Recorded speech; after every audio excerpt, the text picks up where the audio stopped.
مناسب بودن نرخ آرد در بازارهای شهر میمنه باعث رضایت دکانداران و شهروندان شده است. فروشندگان میگویند علاوه بر مناسب بودن قیمت، کیفیت آردهای وطنی در سالهای اخیر بهتر بوده و برای پخت انواع نان و غذا مورد استقبال مردم قرار گرفته است. محمد عالم یکی دیگر از فروشندگان آرد در شهر میمنه که 35 سال است در این حرفه فعالیت دارد میگوید در حال حاضر قیمت آرد نسبت به گذشته کاهش یافته و این موضوع خرید را برای مردم آسان‌تر کرده است. به گفته او آردهای وطنی از کیفیت خوبی برخوردار بوده و برای پخت انواع نان و غذا بسیار مناسب هستند. شوهرگم میوونه بغدای ساتم.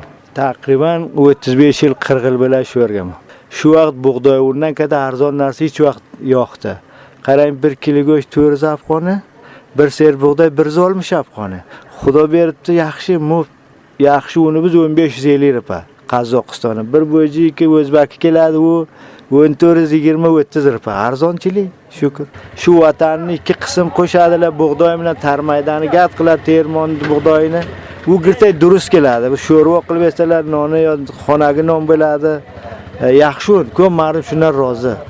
Qimmati ham oxirin daraja 1530, 1550, 1540 ana shu. ملادین محمد یکی دیگر از فروشندگان آرد نیز از ثبات و ارزانی قیمت آرد در 3 سال گذشته ابراز خرسندی می کند و می گوید افزایش حاصلات گندم در داخل کشور نقش مهم در تأمین آرد با کیفیت و با قیمت مناسب داشته و استقبال مردم از آردهای وطنی نیز بیشتر شده است. شروع yaxshi nisbat shu 3 yil to'rildan beri yaxshidir.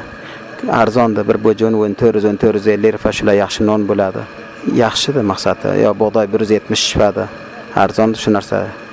Qozog'istonda uni ko'p yaxshi un bo'ladi, ammo O'zbekiston ro'stiga ham keladi. Ular ham o'z holatiga, mardum iqtisodiga qarab bir tani qarang, 1500-1600 oladi, birta 1400 oladi, birta 1300 oladi. Har kim o'sha iqtisodiga qarab.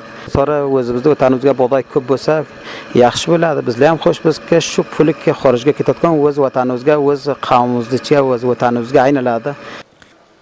ادریس یکی دیگر از فروشندگان میگوید علاوه بر آردهای تولید داخل، آردهای وارداتی از کشورهای قزاقستان و ازبکستان نیز پس از انتقال از مزار شریف به بازارهای فاریاب عرضه می شود.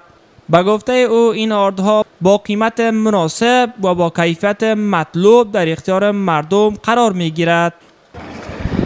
من مندکه اون پرشلیم با بوله Qozog'iston, Tojikiston, O'zbekistondan keladi, mazordan viloyatlarga xarid bo'ladi. Men o'zim Maymandan bo'laman, mazordan tilataman unda. Simiti avval deyla, qo'linchoq avval simiti bo'la 1580 rupiya. Endi duyimi bor 1400 rupiya, 1450 rupiya, 1300 rupiya, 1350 gacha un bosh pullar. Kayfiyati behi balo. Bu undan katta baland shu raqam undan. Bu ulardan osh, lochira, bo'loni کیک مناسب استفاده کنه بلد.